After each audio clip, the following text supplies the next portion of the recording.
ಈ ನಾಗಮೋಹನ್ ದಾಸ್ ಅವರ ವರದಿ ಅವೈಜ್ಞಾನಿಕವಾಗಿತ್ತು ಅಂತ ಹೇಳಿ ನಾವು ಕೂಡ ಅದನ್ನ ವಿರೋಧ ಮಾಡ್ತೇವೆ. ಯಾಕಂದ್ರೆ ಸರಿಯಾದ ಒಂದು ಸೆನ್ಸಸ್ ಆಗಿಲ್ಲ, ಜನಗಣತಿಯನ್ನು ಸರಿಯಾಗಿ ನಡೆದಿಲ್ಲ.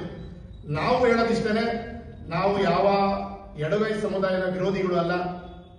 ನಾವು ಅವರು ಏನು ಮೀಸಲಾತಿ ಇದೆ ಆ ಮೀಸಲಾತಿನ ಅವರು ಕೇಳೋದ್ರಲ್ಲಿ ಅವರ ಹಕ್ಕಿದೆ, ಕೇಳಿ. ಆದರೆ ನಮ್ಮ ಸಮುದಾಯಗಳ ಮೇಲೆ ಇಲ್ಲ ಸಲ್ಲದ ಆರೋಪಗಳನ್ನು ಮಾಡಿ ಮಾನ್ಯ ಮಲ್ಲಿಕಾರ್ಜುನ ಖರ್ಗೆ ಸಾಹೇಬರ ವಿರುದ್ಧವಾಗಿ ಮಂದಕೃಷ್ಣ ಮಾದಿಗ ಅಂತ ಹೇಳಿ ನಮಗೆ ಆ ಪದ ಬಳಸಕ್ಕೆ ಬೆದಲಾಗುತ್ತೆ.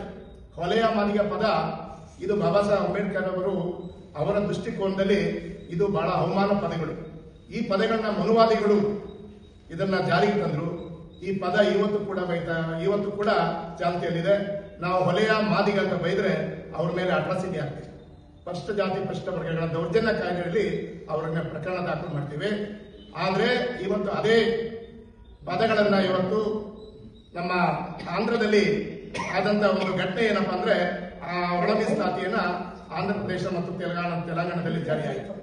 ನಾವು ಸ್ವಾಗತ ಕೊಡ್ತೇವೆ, ಅದಕ್ಕೇನು ಅದರಲ್ಲಿ ನಮ್ಮದೇನು ವಿರೋಧ ಇಲ್ಲ. ಆದರೆ ಮಂದಕೃಷ್ಣ ಮಾದಿಗವರು ನಮ್ಮ ಕರ್ನಾಟಕದ ಮೊನ್ನೆ ಒಂದು ಎಡಗೈ ಸಮುದಾಯದ ಹೋರಾಟಕ್ಕೆ ಪ್ರತಿಭಟನೆಗೆ ಬಂದು ಮಾನ್ಯ ಮಲ್ಲಿಕಾರ್ಜುನ ಖರ್ಗೆ ಅವರು ಈ ಹೋರಾಟವನ್ನ ಹಿನ್ನಡೆ ಮಾಡ್ತಾ ಇದ್ದಾರೆ. ಬಲಗೈ ಸಮುದಾಯದ ವಿರೋಧಿಗಳು, ಎಡಗೈ ಸಮುದಾಯದ ವಿರೋಧಿಗಳಂತ ಹೇಳಿದ್ದಾರೆ. ಅವ್ರ ಮೇಲೆ ಕೂಡಲೇ ಪ್ರಕರಣ ಈಗಾಗಲೇ ಬೀದರ್ನಲ್ಲಿ ಕೂಡ ನಿನ್ನೆ ಒಂದು ಪ್ರಕರಣ ಕೂಡ ದಾಖಲೆ ಮಾಡಿದ್ದಾರೆ ನಮ್ಮ ಬಲಗೈ ಸಮುದಾಯದವರು.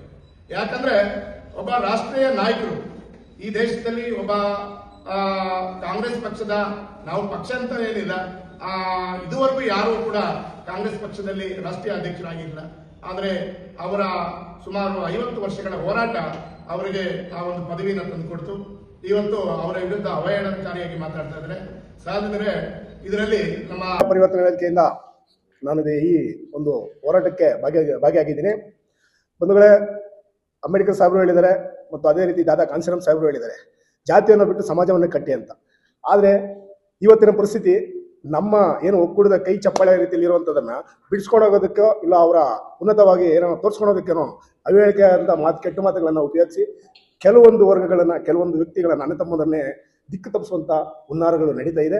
ಏನು ನಾಗಮೋಹನ್ ದಾಸ್ ಅವರು ಕೊಟ್ಟಿರೋಂಥ ವರದಿ ಅದನ್ನ ಸರಿಪಡಿಸಿ ಮೊದಲು ಹೇಗಿತ್ತು ಮೀಸಲಾತಿಯ ವರದಿಯನ್ನ ಅದನ್ನೇ ಜಾರಿ ಮಾಡಲಿ ಅಂತ ನಮ್ಮ ಗಣಪತಿ ಸ್ವಾಮೀಜಿ ಅವರು ಹೋರಾಟವನ್ನು ಹಮ್ಮಿಕೊಂಡಿದ್ದಾರೆ. ನಾವು ಕೂಡ ನಮ್ಮ ಸವಿವಾದ ವಿಚಾರಗಳನ್ನು ತಿಳಿಸಿದ್ದಾರೆ. ಈಗಾಗಲೇ ನಾವು ದಶಕಗಳ ಕಾಲದಿಂದ ಇಬ್ಬರು ಸೋದರ ರೀತಿಯಲ್ಲಿ ಹೋರಾಟಗಳನ್ನು ಮಾಡ್ಕೊಂಡು ಬಂದವರು. ಇವತ್ತು ಒಳ ಮೀಸಲಾತಿ ಮಾಡಲೇಬೇಕು ಅಂತೇಳಿ ಒಂದು ಸುಪ್ರೀಂ ಕೋರ್ಟ್ ಆದೇಶದ ಮೇರೆಗೆ ಈಗಿನ ಸರ್ಕಾರ ನಾಗಮೋಹನ್ ದಾಸ್ ಅವರ ಆಯೋಗವನ್ನು ರಚಿಸಿ ಆ ಸಂದರ್ಭದಲ್ಲಿ ಇವತ್ತು ಇದ್ದಂತಹ ಅನೇಕ ಜಾತಿಗಳನ್ನು ಜಾತಿ ಗಣತಿ ಮೂಲಕವಾಗಿ ಅಂಕಿ ಅಂಶಗಳ ಮೂಲಕವಾಗಿ ಸಂಗ್ರಹ ಮಾಡಿದಂತಹವರು ನಾಗಮೋಹನ್ ದಾಸ್ ಅವರು.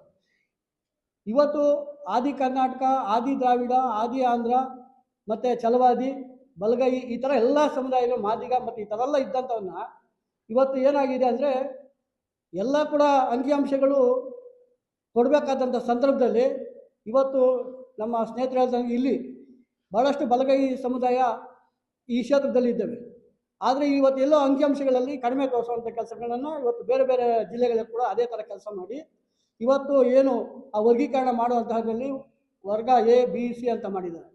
ಇವತ್ತು ಹಿಂದೆ ಇದ್ದಂತಹ ಅನೇಕ ಆಯೋಗಗಳ ಪ್ರಕಾರವಾಗಿ ನಮ್ಮ ಬಲಗೈ ಸಮುದಾಯದವರು ಮೊದಲು ಪ್ರಥಮ ಸ್ಥಾನದಲ್ಲಿದ್ದಂಥವನ್ನ ಇವತ್ತು 2ನೇ ಸ್ಥಾನಕ್ಕೆ ತಂದಿಟ್ಟಿದ್ದಾರೆ. ಇವತ್ತು ಅನೇಕ ಜಾತಿಗಳನ್ನು ಏನು ಬಲಗೈ ಮತ್ತು ಎಡಗೈ ಅಂತ ವಿಚಾರ ಬಂದಾಗ ಈ ವಿಚಾರದಲ್ಲಿ ಇಟ್ಟುಕೊಂಡು ನಾವೆಲ್ಲ ಕೂಡ ಸಹ ಹೋರಾಟ ಮಾಡಿ ಎಲ್ಲ ಕೂಡ ಬೆಂಬಲವನ್ನು ಸೂಚಿಸಿದ್ವಿ. ಆದರೆ ಈಗೇನಾಗಿದೆ ಅಂದರೆ ಈ ನಾಗಮೋಹನ್ ದಾಸ್ ವರದಿಯಿಂದಾಗಿ ಇವತ್ತು ಜಾತಿಗಳನ್ನ ಕಿತ್ತಾಡುವಂತಹ ಮಟ್ಟಕ್ಕೆ ತಂದಿಟ್ಟಿದ್ದಾರೆ. ಬೆಂಕಿ ಹಚ್ಚುವಂಥ ಕೆಲಸವನ್ನು ಆ ನಾಗಮೋಹನ್ ದಾಸ್ ಅವರು ಮಾಡಿದ್ದಾರೆ. ಯಾವುದೇ ಕಾರಣಕ್ಕೂ ನಾವು ಆ ವರದಿಯನ್ನು ಒಪ್ಪಲಿಕ್ಕೆ ತಯಾರಿಲ್ಲ. ಯಾಕಂದರೆ ಇವತ್ತು ಎ ವರ್ಗದಲ್ಲಿ ಇರಬೇಕಂತ ನಮ್ಮನ್ನು ಬಿ ವರ್ಗದಲ್ಲಿ ಮುಖಂಡರುಗಳು ನಮ್ಮ ಜ್ಞಾನಪ್ರಕಾಶ್ ಸ್ವಾಮೀಜಿಯವರ ನಾಯಕತ್ವದಲ್ಲಿ ಹಮ್ಮಿಕೊಂಡಿರ್ತಕ್ಕಂಥ ದಿನಾಂಕ 25/3/2026 ಫ್ರೀಡಂ ಪಾರ್ಕ್ನಲ್ಲಿ ನಡೀತಾ ಇರತಕ್ಕಂಥ ಒಂದು ಕಾರ್ಯಕ್ರಮಕ್ಕೆ ನಮ್ಮ ಮಹದೇವಪುರ ವಿಧಾನಸಭಾ ಕ್ಷೇತ್ರದಿಂದ ಮಹದೇವಪುರ ವಿಧಾನಸಭಾ ಕ್ಷೇತ್ರದಲ್ಲಿರ್ತಕ್ಕಂಥ ಎಲ್ಲ ಬಲಗೈ ಮುಖಂಡರ ಒಂದು ಒತ್ತಾಸೆ ಏನಪ್ಪ ಅಂತ ಹೇಳಿದ್ರೆ, ಈಗ ರೋಸ್ಟರ್ ಬಿಂದು ಅಂತೇಳಿ ಮಾಡಿದ್ದಾರೆ. ಈಗ ರೋಸ್ಟರ್ ಬಿಂದು, ಆ ರೋಸ್ಟರ್ ಬಿಂದು ಅನ್ನೋದನ್ನೇನಾದ್ರು ತೆಗೆದಾಕ್ಬಿಟ್ರೆ, ಈಗ ಅವ್ರೇನು 17% ಇತ್ತು, ಈಗ 15% ಇದೆ. 17%ಗೆ ಈಗಾಗಲೇ 6 ಕೇಸ್ ಇದೆ ಸುಪ್ರೀಂ ಕೋರ್ಟಲ್ಲಿ ಅಂತೇಳಿ ತಡೆ ಇದೆ.